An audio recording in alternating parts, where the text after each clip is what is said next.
Production funding for Houston Have Your Say, provided by Sterling Bank, world-class banking, deep Texas roots.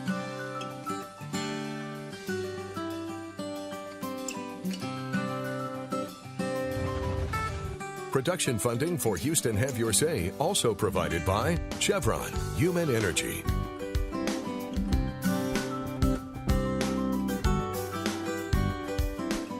Houston Have Your Say is produced by Houston PBS in partnership with the Center for Houston's Future,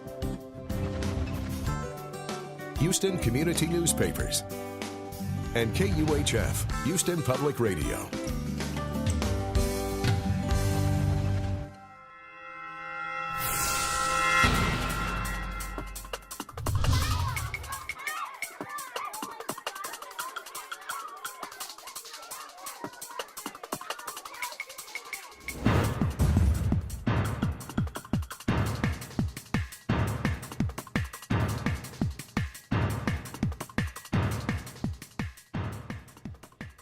The public education system in our region is facing a crisis.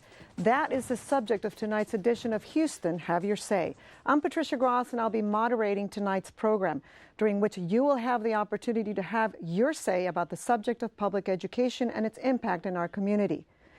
Statistics vary, but the dropout rate in our region's public schools hovers between 20 and 50%, depending on the district and the reporting. Our 12th grade students usually perform below their peers in many Asian and European countries in math and science, and many of those graduating from public school are not even reading in their grade level, and much less ready for college. It is safe to say most kids in our public schools are economically and socially disadvantaged. In the Houston Independent School District, 90% are minority and 80% are low income. There has been improvement over the past years, and recently education reform, some charter schools, and innovation in the districts have made a difference. On today's program, we'll look at the challenges and what solutions are on the table. You can participate calling us at 713-741-8357. We also have bloggers here in the studio tonight. Please join their conversation online at houstonpbs.org/haveyoursay, and there you can also tweet with us.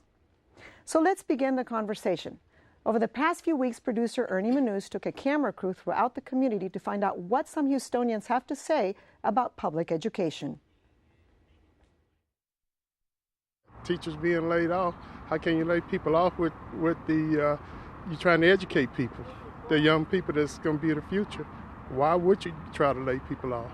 Now I think the kids are harder. They've tried to transition everything into kids have to wear uniforms, thinking that would make a difference, but I think it's more than that, and I think it all starts with the household and the parents. I would think probably that the teachers or the faculty should pay more attention to students. Well, our students are not, they're coming out not qualified as compared to other people around the world. So we're behind in education, so we need to improve that. The teachers do their best. I think it's trying to ask them to do something with their hands cuffed behind their back. I mean, they're not allowed to discipline the kids. I think the parents, the home environment, plays a very important part in educating kids. It has to come from home. And I think in these times, parents are working. You have, two incomes that are needed in a lot of homes, and the parents are just not as involved, and it's so easy to look at a teacher and say, what are you doing wrong, instead of looking at yourself and say, what am I not doing right? I don't think they teach enough of the basics in terms of, we need good carpenters, we need good bricklayers, we need good housewives, we need, that's a profession that probably is the most valued possession in the world, is to have a good wife and a mother to train the children. As a teacher, there should be more, more teamwork and not so much finger pointing in the classroom. I'd put the Bible back in school, I'd put prayer back in school, and I'd let teachers have more freedom with how to discipline the students. So I think that everybody's just overwhelmed with life, but we have to remember that the students are the future generations of this economy, of this society. They're our future. We need to devote our attention in that manner.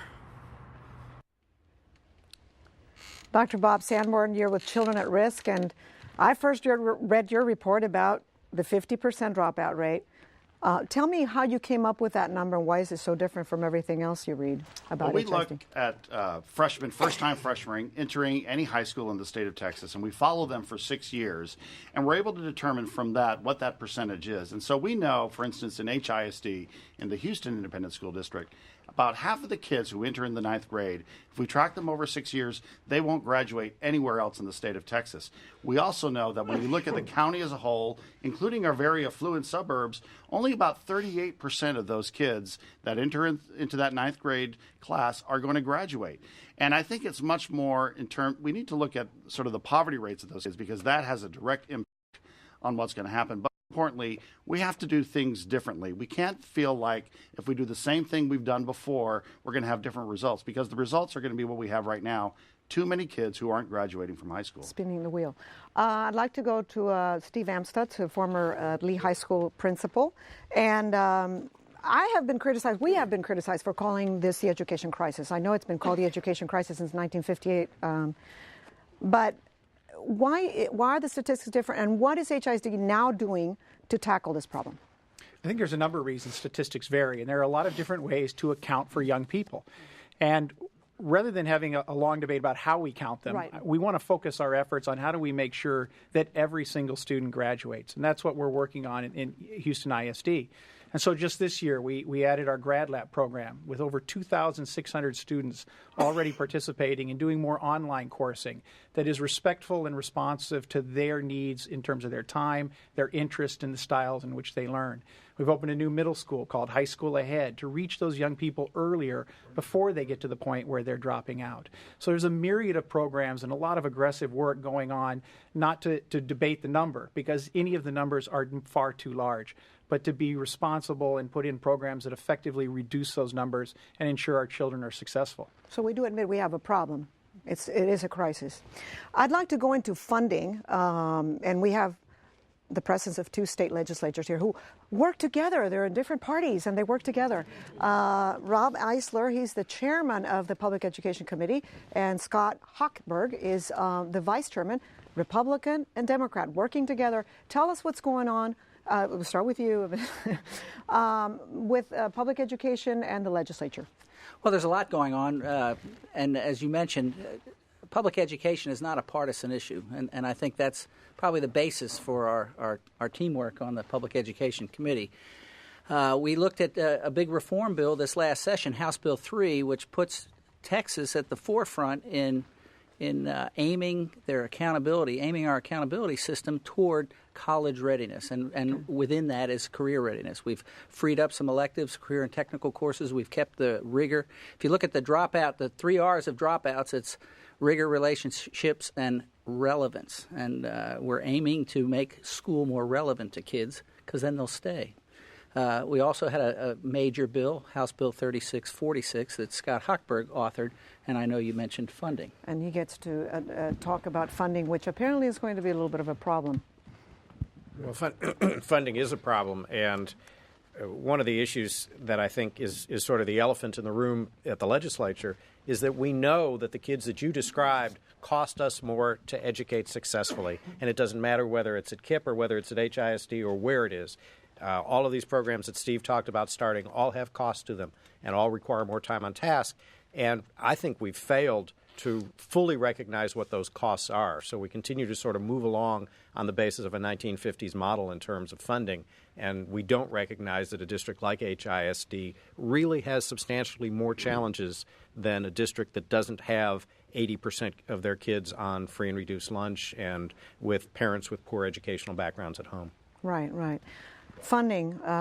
Jason Sabo, United Way for Texas, you're a lobbyist for children.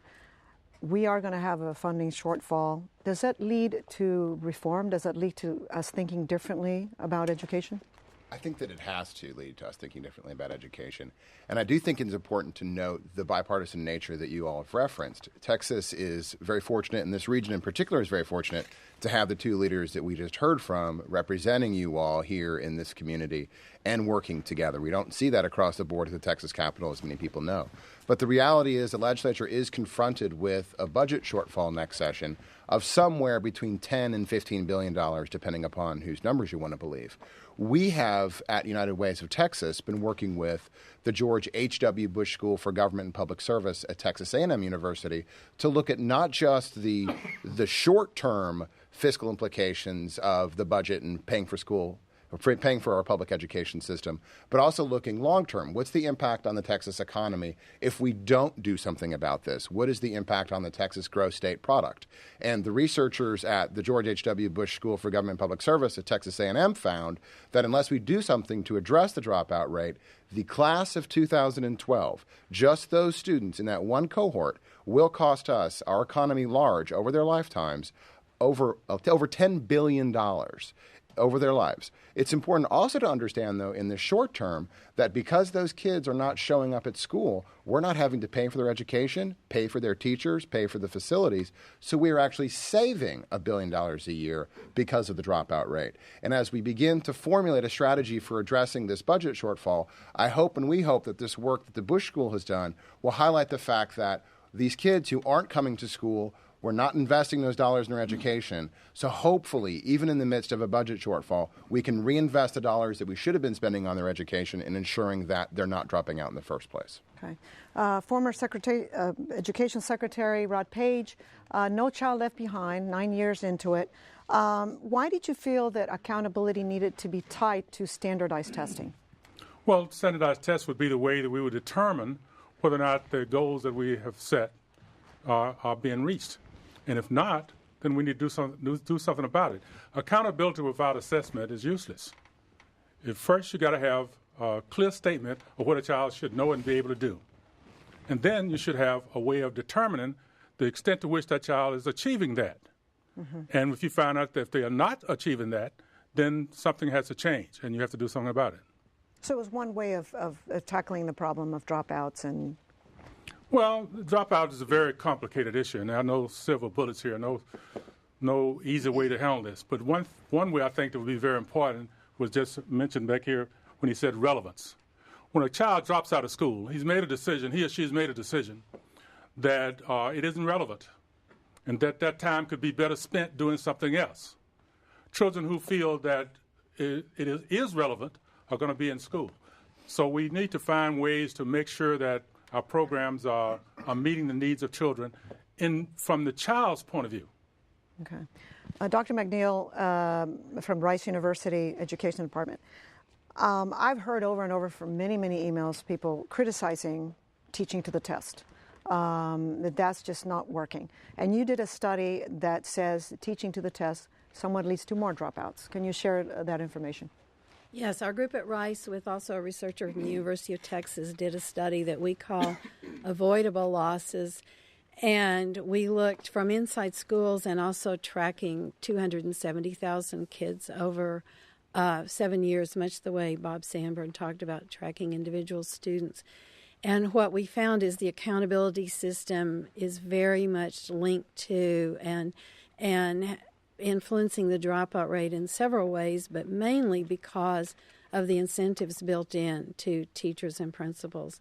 And starting back in 1994, when principals' contracts were tied to their school ratings, and primarily those ratings are based on the test, then they start to look at the children in the school as whether they're an asset to those school ratings or a liability. And I know that sounds very harsh, but we've heard that over and over, where principals or teachers are saying, do we know which kids brought down our ratings? So right now, the incentive system, we actually see that the more kids drop out, especially if they're the poor and low-achieving kids, then their school rating goes up. So in fact, it looks like the school is improving, but we've really just lost those kids who are struggling. So when we think about funding, this state has poured so much money into measuring outputs and not proportionally looked at teacher compensation, long-term teacher learning, all the kinds of language services our children need.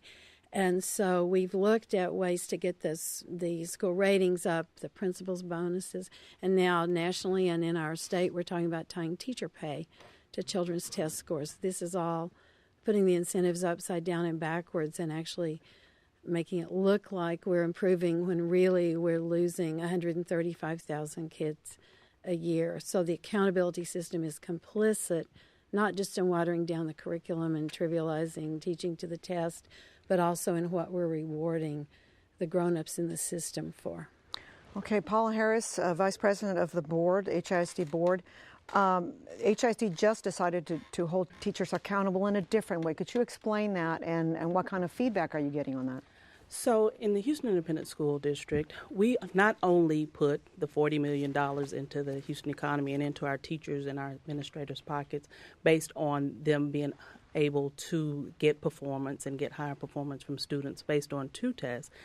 And by the way, dropout is a factor in accountability in our schools also. So we can't just tell kids, don't come and don't show up for the test and your grades go up. But we also are now looking at the bottom tier because as we go through this change and as we go through this evolution and we see teacher performance going through the roof, it actually is, and especially on the elementary level. And we've seen us as an urban district get much, much better results than other large urban districts. Then you also have data sitting there saying, and in this classroom next door, there is a teacher that is not performing with the same poor kids, with the same lower socioeconomic and minority and all of the factors that we say. And you say, why is that? And so when you can look in one school and see differences, then we need to say there has to be some professional development and there has to be some counseling, there has to be something to do because we have to bring all teachers up to the same level. We can't change the child's socioeconomic. We can't make the parents care. But where we do have a influence is on having a continuous improvement process in the schools. And that's exactly what it's doing. It's looking and seeing where is there a challenge, and where do we need to address through professional development, through looking at brand new teachers and saying this may not be the profession for you. I mean, it's just looking at the hardcore and saying why can this poor minority child make it and this classroom average year after year cannot. And so people take that as you're dogging teachers. No, actually we have some outstanding, and the accountability shows us. I mean, and the accountability has shown us how well Houston is done. But when you have that data, it's really inhumane to say, and we know in that corner, in the dark, down there, is a teacher that hasn't been getting the same results out of the same children, and we don't do anything about that data. Well, I've gotten a lot of emails from teachers, and most of them are saying we are burned out. They feel that calling us inadequate, we're very angry, and we'll talk to Gayle in a little bit about that. But I'd like to ask you, Dr. Tina Reyes from the University of Houston School of Education, how can we help teachers do their job better? They are pretty much alone in the classroom, and they have a lot of responsibility, and there's so many social issues that we're facing that they're dealing with. Well, I think that you start at the selection of the student teacher and the development of teachers, but also what you do on the campuses. What kind of leadership do principals provide? What kind of staff development? I think Dr. Sanborn, when he said we need to do things differently, the staff development that worked 5 years ago isn't working. We need to look at the national scene and just become more adaptable to that scene.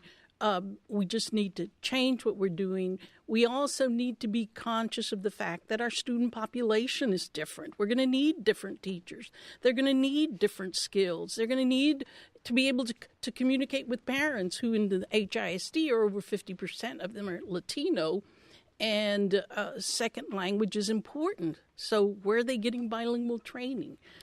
Gayle Fallon, Federation of Teachers. I'm sure you have a lot to say about teachers on accountability. Well, first of all, let me make clear we're not opposed to accountability. In fact, the accountability system is a good measure. The legislature made it a lot better when they went to a growth model rather than we're down here and there's the bar and you'll never get there. However, what we have a problem with is the perverse use that school districts make of it. When it becomes the way you evaluate people, then it becomes what you teach. And you have the unintended consequence of a very narrowed curriculum.